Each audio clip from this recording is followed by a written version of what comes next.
आज हम एक ऐसे टॉपिक पर बात करने वाले हैं जो कई महिलाओं की जिंदगी का हिस्सा है, पर जिसके बारे में पता नहीं क्यों अक्सर बात ही नहीं होती। हम साइंस की मदद से उन शारीरिक बदलावों को समझने की कोशिश करेंगे जो अक्सर मिड लाइफ में बहुत कंफ्यूजन पैदा कर देते हैं।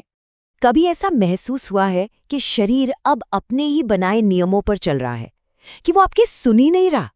देखिए, ये एक बहुत ही कॉमन फीलिंग है और इस पड़ाव पर जो उलझन होती है ना, जो फ्रस्ट्रेशन होती है, उसे समझना बहुत जरूरी है, क्योंकि इसमें कोई भी अकेला नहीं है। तो चलिए, इन बदलावों को किसी कमी की तरह नहीं, बल्कि एक बायोलॉजिकल पहेली की तरह देखते हैं। एक ऐसी पहेली जिसे आज हम सब मिलकर सुलझाने वाले हैं। इसका हर एक टुकड़ा जरूरी है, और जब ये सब जुड़ते हैं ना, तो एक पूरी नई तस्वीर सामने आती है। हमारा मकसद बिल्कुल साफ है, बिल्कुल सीधी, साफ और एम्पावरिंग जानकारी देना, क्योंकि अब वो वक्त आ गया है कि महिलाओं के स्वास्थ्य से जुड़ी चुनौतियों पर जो चुप्पी है उसे तोड़ा जाए। तो इस पूरी पहेली की जड़ क्या है? आखिर ये सब हो क्यों रहा है? इन सभी बदलावों के पीछे जो मेन ड्राइवर है वो है पेरीमेनोपॉज और मेनोपॉज के दौरान हमारे शरीर में हार्मोन्स का बदलना। देखिए, हार्मोन्स को आप शरीर का मास्टर कंट्रोलर समझ सकते हैं। ये हमारे मेटाबॉलिज्म से लेकर हमारे मूड तक लगभग हर चीज को कंट्रोल करते हैं। और जब एस्ट्रोजन और प्रोजेस्टेरॉन जैसे जरूरी हार्मोन्स का लेवल गिरता है, तो बस शरीर में बदलावों की एक पूरी चेन रिएक्शन शुरू हो जाती है। और एक बात समझना बहुत जरूरी है, हार्मोन्स में ये जो बदलाव आ रहे हैं, ये कोई कमी नहीं है जिसे हमें ठीक करना है। नहीं, ये एक ट्रांजिशन है, एक बदलाव का दौर है जिसे सही जानकारी और सपोर्ट के साथ पार करना है। मतलब अपने शरीर के खिलाफ नहीं, बल्कि उसके साथ मिलकर काम करना है। तो ये जो हार्मोन्स में शुरुआती बदलाव होते हैं, ये आखिर कैसे एक के बाद एक कई सारी मेटाबॉलिक चुनौतियों को जन्म देते हैं? आइए इन डॉट्स को कनेक्ट करते हैं। सबसे पहले बात करते हैं विसरल फैट की। ये वो फैट है जो पेट में अंदरूनी अंगों के आसपास जमा होता है। ये उस फैट से अलग है जिससे हम अपनी स्किन की नीचे से पकड़ सकते हैं। होता क्या है कि एस्ट्रोजन का लेवल घटने से बॉडी में फैट स्टोर करने की जगह कूल्हों से बदलकर पेट की तरफ हो जाती है, और इसीलिए इस तरह का फैट बढ़ने लगता है। अब सवाल ये है कि इस छिपे हुए फैट से फर्क क्या पड़ता है? फर्क पड़ता है क्योंकि ये सिर्फ वहां पड़ा नहीं रहता, ये शरीर में सूजन पैदा करने वाले कंपाउंड्स रिलीज करता है, जिससे आगे चलकर हार्ट डिजीज, डायबिटीज और यहाँ तक कि कुछ तरह के कैंसर का खतरा भी बढ़ सकता है। और पता है, फैट जमा होने के तरीके में ये बदलाव सीधे सीधे एक और बहुत जरूरी चीज से जुड़ा है कि हमारा शरीर शुगर को कैसे हैंडल करता है। और बस यहीं से हम अपने अगले जरूरी टॉपिक इंसुलिन रेजिस्टेंस पर आते हैं।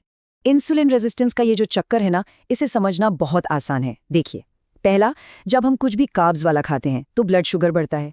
दूसरा, पेंक्रियाज इंसुलिन भेजता है जो सेल्स के लिए चाबी का काम करता है ताकि वो एनर्जी ले सकें।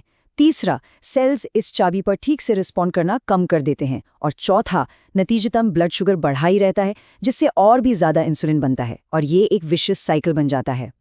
अब बात करते हैं इन्फ्लेमेशन यानी सूजन की। इसे आप अपने शरीर का फायर अलार्म समझ सकते हैं। देखिए, एक्यूट इन्फ्लेमेशन तो अच्छी होती है, जैसे चोट लगने पर जो सूजन आती है वो हमें बचाने और ठीक करने के लिए होती है। लेकिन क्रॉनिक इन्फ्लेमेशन एक ऐसी आग की तरह है जो कभी बुझती ही नहीं और धीरे धीरे हमारे टिश्यूज को अंदर से नुकसान पहुंचाती रहती है। जरा सोचिए, शरीर के अंदर लगातार एक छोटी सी आग जल रही है, और इस आग को हवा कहाँ से मिलती है? प्रोसेस्ड फूड, पूरी नींद न लेना और स्ट्रेस से। ये क्रॉनिक इन्फ्लेमेशंस ना सिर्फ एजिंग की प्रक्रिया को तेज करती है, बल्कि कई बीमारियों का खतरा भी बढ़ा देती है। एक और जरूरी कॉन्सेप्ट है ऑक्सीडेटिव स्ट्रेस। सुनने में शायद थोड़ा मुश्किल लगे, पर इसे समझने का सबसे अच्छा तरीका है लोहे पर लगने वाले जंग के बारे में सोचना। बस फर्क इतना है कि ये प्रक्रिया हमारे सेल्स के अंदर होती है। तो ये होता कैसे है? देखिए, हमारे मेटाबॉलिज्म, पोल्यूशन और सूरज की किरणों से फ्री रेडिकल्स बनते हैं। फिर ये फ्री रेडिकल्स हमारी डीएनए, प्रोटीन और सेल्स पर हमला करते हैं, और इसका नतीजा ये हमारी एजिंग को तेज कर देते हैं, जिससे झुर्रियों से लेकर कई पुरानी बीमारियां तक हो सकती हैं। तो ठीक है, हमने प्रॉब्लम्स तो समझ लीं, पर अब सवाल ये है कि किया क्या जाए, क्योंकि सिर्फ समस्या जानना काफी नहीं है ना?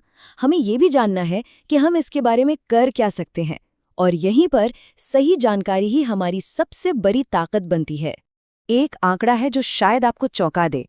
लगभग 5% महिलाओं को 45 साल की उम्र से पहले ही मेनोपॉज हो जाता है। ये सिर्फ एक नंबर नहीं है, ये उन लाखों महिलाओं की कहानी है जिनकी जिंदगी में ये बदलाव उम्मीद से बहुत पहले आ जाता है। ये नेचुरली भी हो सकता है या फिर किसी मेडिकल ट्रीटमेंट की वजह से। वजह कोई भी हो, इसका सेहत पर असर गहरा होता है, जैसे कि ऑस्टियोपोरोसिस यानी हड्डियों का कमजोर होना और दिल की बीमारियों का खतरा बढ़ जाना। इसीलिए इसके बारे में जल्दी पता होना, जल्दी सही कदम उठाना इतना जरूरी है। ये भविष्य की सेहत को बचा सकता है। तो इस पूरी सिचुएशन को संभालने के लिए हमारे पास क्या है?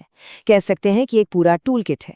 इंसुलिन सेंसिटिविटी को ठीक करने के लिए स्ट्रेंथ ट्रेनिंग, सही मात्रा में प्रोटीन और स्ट्रेस मैनेजमेंट पर फोकस करें। इन्फ्लेमेशन से लड़ने के लिए अपनी प्लेट में फैटी फिश, हरी पत्तेदार सब्जियां और बेरीज जैसी चीजें शामिल करें। और ऑक्सीडेटिव स्ट्रेस का मुकाबला करने के लिए इंद्रधनुष के सारे रंगों वाले फल और सब्जियां खाएं। तो चलिए अब इन सब बातों को एक साथ लाते हैं और इस पूरे विश्लेषण का जो सेंट्रल आइडिया है उसे फिर से याद करते हैं, जो है समझ के जरिए खुद को ताकतवर बनाना। सबसे जरूरी बात जो हमें समझनी है वो ये है कि इन बायोलॉजिकल बदलावों को समझना ही असल में वो चाबी है जिससे हम जिंदगी के इस नए दौर में आत्मविश्वास के साथ कदम रख सकते हैं। सही जानकारी इस मुश्किल से लगने वाले सफर को एक ऐसे बदलाव में बदल देती है जिससे न सिर्फ पार किया जा सकता है बल्कि जिसमें खुलकर जिया भी जा सकता है। तो अब जब इस चुप्पी की दीवार टूट चुकी है तो सवाल ये है कि अपनी सेहत के बारे में अगली बातचीत क्या होगी। अपनी कहानी शेयर करें, सवाल पूछें और ये याद रखें कि इस सफर में कोई भी अकेला नहीं है।